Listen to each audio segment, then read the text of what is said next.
You've been told you're too sensitive, too quiet, too intense, too distracted, too emotional, too much or not enough, depending on what the room demands. And over time, you started to believe it, that something in you was wrong, off, misaligned with how things are supposed to be. But what if you're not broken? What if you've just been trying to survive in a world that rewards masks and punishes honesty? Maybe the anxiety, the emptiness, the constant inner conflict, none of it started with you. Maybe it's what happens when you spend years adapting to a system that never cared who you truly are, and now you're exhausted, confused, disconnected from yourself, but still performing, still pretending. This video isn't here to fix you. It's here to say, maybe you were never the problem. Maybe the real problem is the world you learned to adapt to. How you learned to leave yourself frosty. You didn't start out disconnected. You were born honest, messy, wild, alive. You laughed when things were funny and screamed when they weren't. You danced without music. You cried without shame. You wanted what you wanted. You were unapologetically yourself until the world told you that wasn't safe. And at first, it wasn't obvious. The world doesn't take you all at once. It chips away. A comment here, a punishment there, a raised eyebrow, a withheld hug, a moment where you showed something real and it wasn't received well, so you learn not to show it again. That's how it starts. Not with violence, but with subtle conditioning. Be good, be quiet, be normal. Don't cry, don't get angry, don't ask that, don't need too much, don't feel too deeply. Fit in, blend in, adjust, adapt, and you did. Because you're human, you wanted connection more than truth, safety more than self-expression, love more than freedom. So you became what the world rewarded. You played the roles, you smiled through the ache. You praised yourself for being mature, calm, easy to get along with, even though inside parts of you were slowly going silent. Carl Jung called this the development of the persona, our social mask, a necessary thing at first.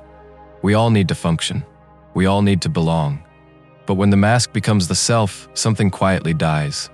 You become watchful, careful, split. You walk through the world with your real self hidden just beneath the surface, praying no one notices you're not quite okay. And the older you get, the more natural it starts to feel. The anxiety, the overthinking, the need to prove yourself, the pressure to always be fine, these things become your identity. You forget there was ever a time you weren't carrying them. But here's the quiet tragedy. You learned to adapt so well, you forgot you were adapting. You think this is who you are, that the exhaustion, the insecurity, the need to be liked or useful or productive, that all of this is just your personality. But it's not. It's protection. It's armor. It's the result of years spent molding yourself into something acceptable. And it worked. Sort of. You got through school, got the job, kept the peace, fit into the rooms you were supposed to. But somewhere along the way, you started to wonder, why does it still feel like I'm faking it? Why does everything feel like a performance? Even the things I'm supposed to love. Because deep down, something never forgot. Some part of you still remembers who you were before the world asked you to become someone else. That part of you shows up at strange times, late at night, in dreams, in sudden bursts of emotion that feel too big, too irrational, in moments of silence where you finally hear yourself think and realize the voice in your head doesn't sound like yours. It sounds like someone you were trying to please. And maybe that's why you feel so out of place in your own life.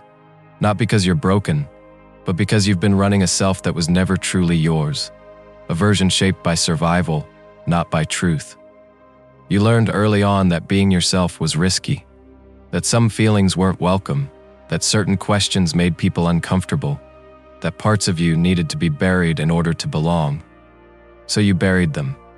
And now, years later, you're standing in the wreckage of all that pretending, trying to figure out why everything feels so off. But this isn't your fault. You didn't choose this consciously.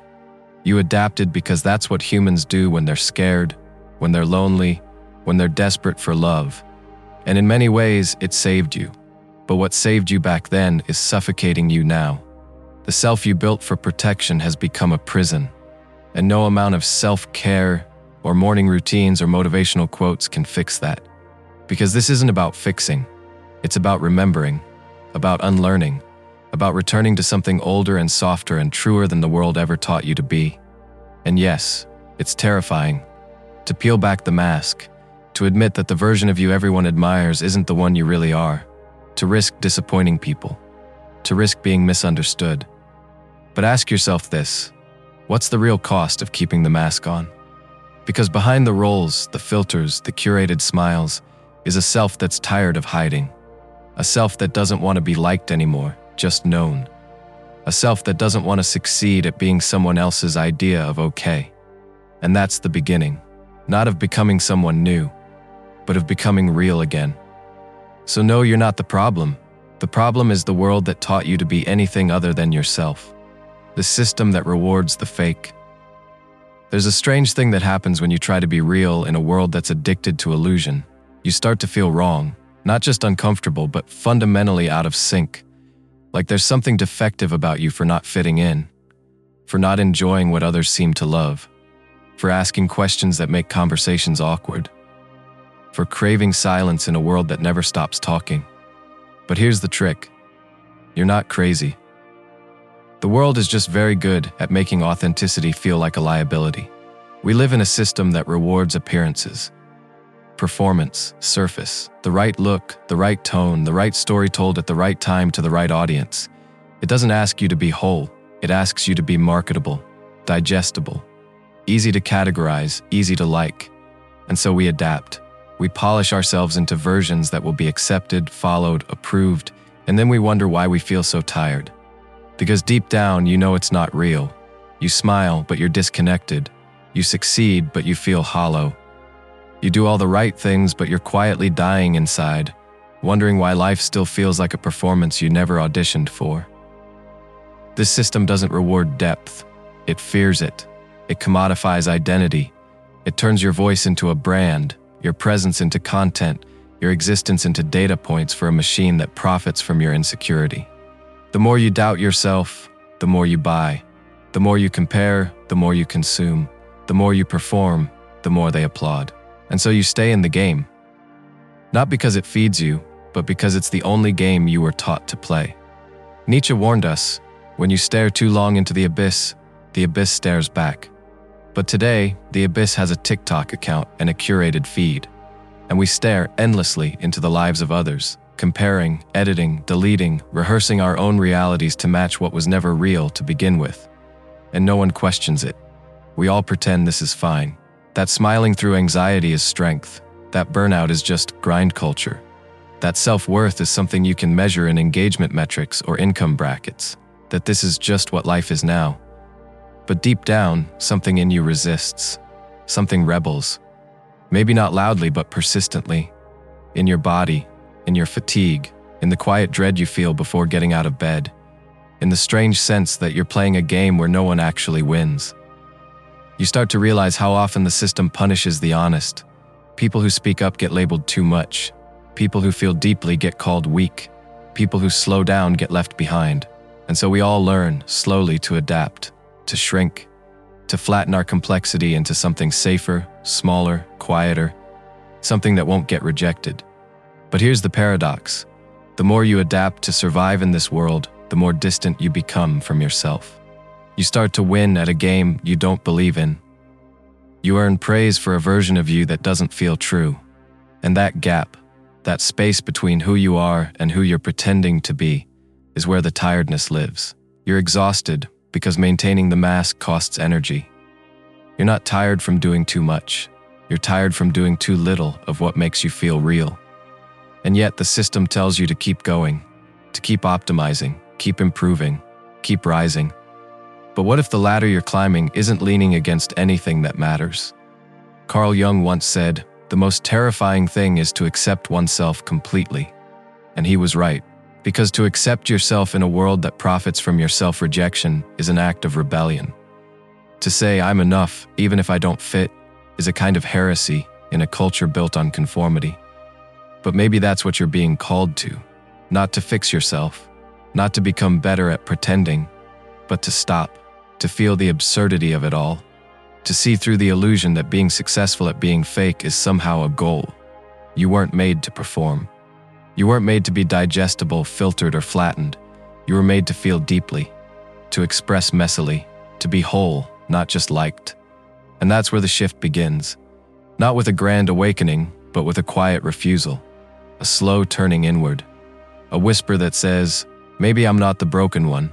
Maybe I've just spent too long adapting to a system that rewards the parts of me that feel least alive. And suddenly, the tiredness makes sense. Because when you spend every day being someone you're not, exhaustion isn't a symptom, it's a signal. The inherited scripts we mistake for truth. There's a voice in your head. It tells you what's good, what's bad, what's possible, what's not. It tells you when to be proud, when to feel ashamed, when to stay quiet, when to push harder. And most of the time, you believe it, without question, as if that voice is you. But what if it's not? What if the voice in your head, the one narrating your worth, your future, your every decision, isn't really yours at all? What if it's a collection of other people's fears, values, and expectations, stitched together over time and repeated until it became your inner truth? You think you're living your life, but maybe you're just acting out a script you never wrote, a script handed to you when you were too young to know you could refuse it. Be successful, be useful. Don't cry, don't take up space. Get good grades, get a degree, get a job, get married, get stable. Be nice, be productive. Don't make people uncomfortable. Don't ask why. And if you follow the script well enough, they promise you'll be happy. But are you? Because if you're being honest, you followed most of it. Maybe not perfectly, but enough. And still, there's this quiet ache, like you're performing in a play where everyone claps at the end, but you walk off stage and wonder why the applause makes you feel even lonelier. You see, the problem with inherited scripts is they're written for survival, not fulfillment. They're not tailored to your soul. They were built by people who were just trying to cope with their own fears. Parents who wanted safety, teachers who needed order, cultures obsessed with control, religions built on guilt, economies built on productivity, institutions designed not to free you, but to shape you into something useful. And so, without realizing it, you adapt. You internalize rules you never agreed to. You carry shame that was never yours. You punish yourself for not thriving in environments that were never meant for you. And worst of all, you mistake this internalized noise for truth. You feel lazy, but you're not. You're exhausted from living someone else's idea of purpose. You feel behind, but you're not. You're just moving at the pace of your own truth, not society's timeline. You feel inadequate, but you're not. You've just been taught to measure your worth in metrics that have nothing to do with who you really are, so you keep running, trying to catch up. To what? You're not even sure. Just a vague sense that you're not there yet. That if you could just do more, fix more, be more, you'd finally feel at peace. But peace doesn't come from performance, it comes from alignment. From peeling back the layers of inherited belief and asking, gently, painfully, is this even mine? You might discover that a lot of what you believe about yourself isn't true. That you're not too sensitive. You're just in a world that numbs emotions. That you're not unmotivated. You're just uninspired by a system that values hustle over humanity. That you're not broken. You're just not designed for the cage you were taught to call home. Carl Jung spoke about the process of individuation, the journey of becoming who you truly are, distinct from the collective expectations of society. And it's not easy. It's uncomfortable. Because it often means disappointing the very people who gave you the script in the first place. But at some point you have to choose. Do I keep living the life that pleases others, or do I risk becoming someone that finally feels like me? And here's the hardest part. No one gives you permission to start that process. In fact, most people will resist it. They'll call it selfish, dramatic, naive, because your authenticity threatens the comfort of their illusions. Your refusal to perform makes them question their own roles. Your presence exposes their absence. But you're not here to make others comfortable. You're here to be whole. And sometimes wholeness looks like breaking the script. Saying no when it's expected, you'll say yes. Choosing silence over small talk. Choosing rest over running. Choosing truth over politeness. Choosing discomfort over performance. Choosing yourself over the version of you that everyone else prefers. This isn't rebellion for the sake of rebellion. This is reclamation of your mind, your body, your time, your voice, your life. And yes, it's terrifying, because letting go of the script means stepping into the unknown, into the awkward space where you don't have all the answers, where you're not sure what's next, where your identity starts to dissolve into something raw and unfiltered. But that space, that in-between, is where your real life begins. So if you feel lost, disconnected, tired of chasing a life that doesn't feel like yours, good. That means you're starting to wake up. That means you're starting to ask questions the world would rather you ignore. The voice in your head may still echo old scripts, but you don't have to obey it. You can listen, and then decide for yourself. Because the truth is, you were never meant to fit someone else's mold. You were meant to outgrow it. The disconnection that feels like normal. There's a particular kind of sadness that doesn't make you cry. It just makes you quiet. A kind of emptiness that doesn't scream, it hums. A faint, dull ache somewhere behind your eyes, in your chest, beneath your routines. You still show up. You still do what's expected. But the light is dimmer. And this, somehow, has become normal. You walk around with people every day who are smiling on the surface and quietly drowning underneath. And no one says anything. Not because no one cares, but because everyone's doing the same thing. Everyone is pretending. Everyone is performing a version of okayness so practiced it's become a language. How are you? Good. Busy. Tired. You? Same. It's all choreography. The great emotional dance of modern life, where we hide in plain sight.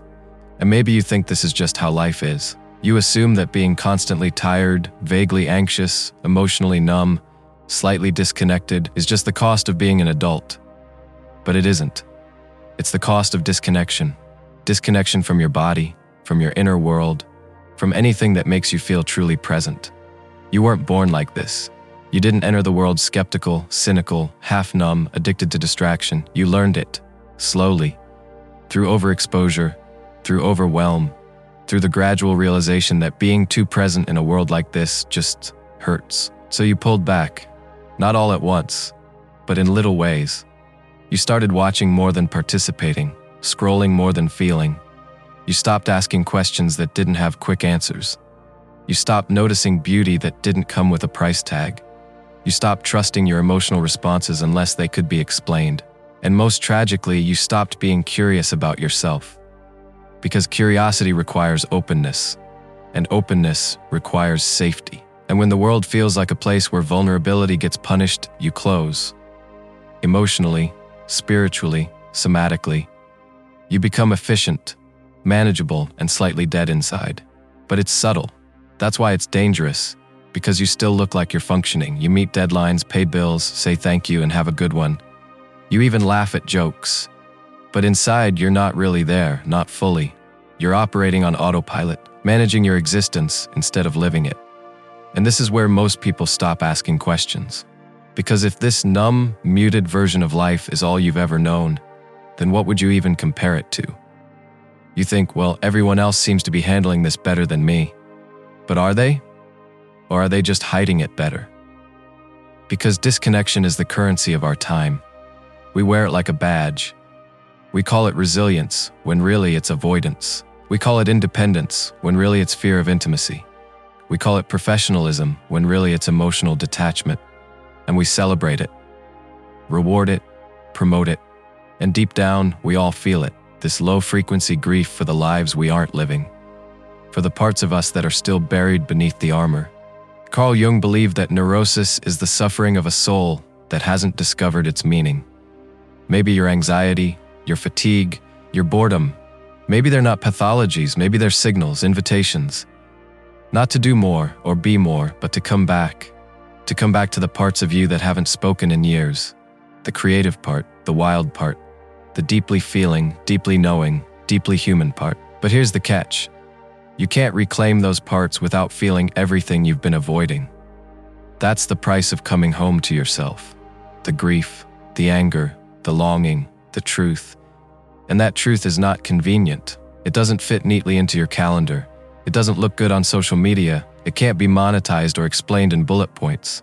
So most people choose numbness because it's easier, safer, predictable. But what if safe is what's killing you? Not in a dramatic way, not all at once, but slowly, gently beneath the surface. A kind of soul erosion, the quiet wear and tear of a life lived out of alignment. And this isn't to shame you, this is to remind you that your symptoms make sense, that your exhaustion is intelligent, that your apathy is a form of protest, that your numbness isn't failure, it's adaptation, a survival strategy in a world that forgot how to feel. But survival isn't the same as living. And you're allowed to want more.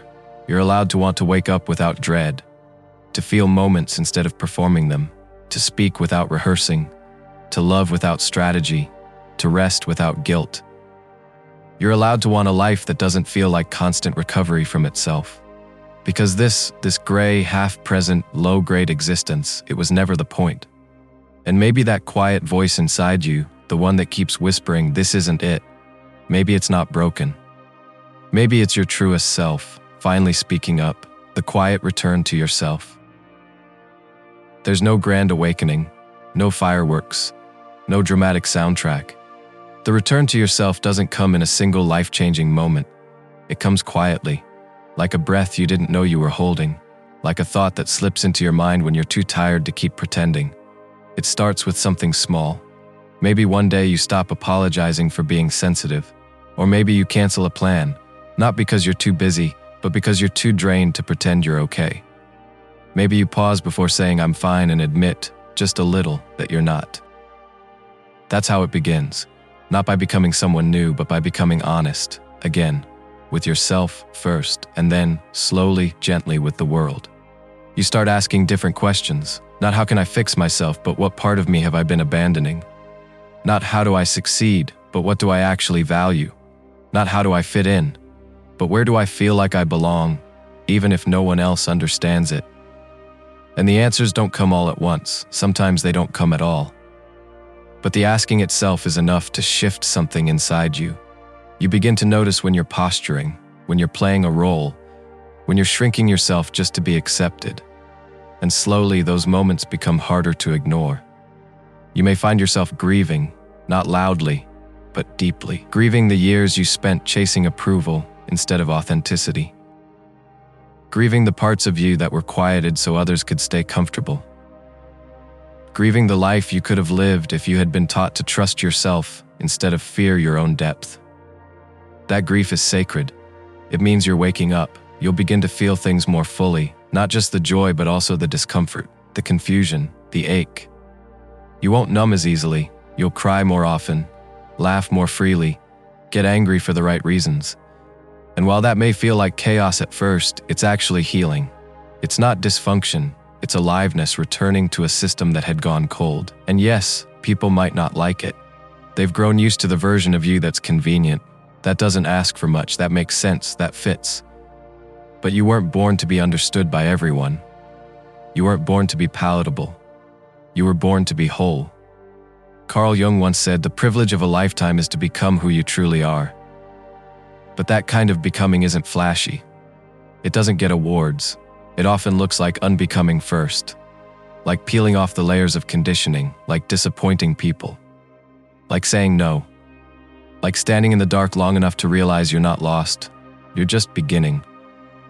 You'll learn to stop running from stillness, to sit with your own silence without filling it with noise, to let your mind wander without fear that it will discover something unfixable. You'll begin to rebuild trust with yourself. And that trust won't be built through perfection, but through honesty. Through showing up again and again, even when you feel like a mess. You'll stop seeking validation from places that never had the capacity to give it. And you'll realize that much of what you thought was self-doubt was really just someone else's voice in your head. You'll give yourself permission to rest without earning it, to love without waiting for permission, to be without explaining why. And little by little, the performance will fade. Not because you tried harder, but because you finally stopped trying so hard to be anything other than real. This return to yourself, it won't be dramatic. It will be quiet, unmarketable, maybe even lonely at times, but it will be yours. And in a world that teaches you to be everything except who you are, that's an act of quiet revolution. And you'll begin to understand, the problem was never that you were too sensitive, too intense, too complicated. The problem was that you were adapting to a world that didn't know how to hold people like you.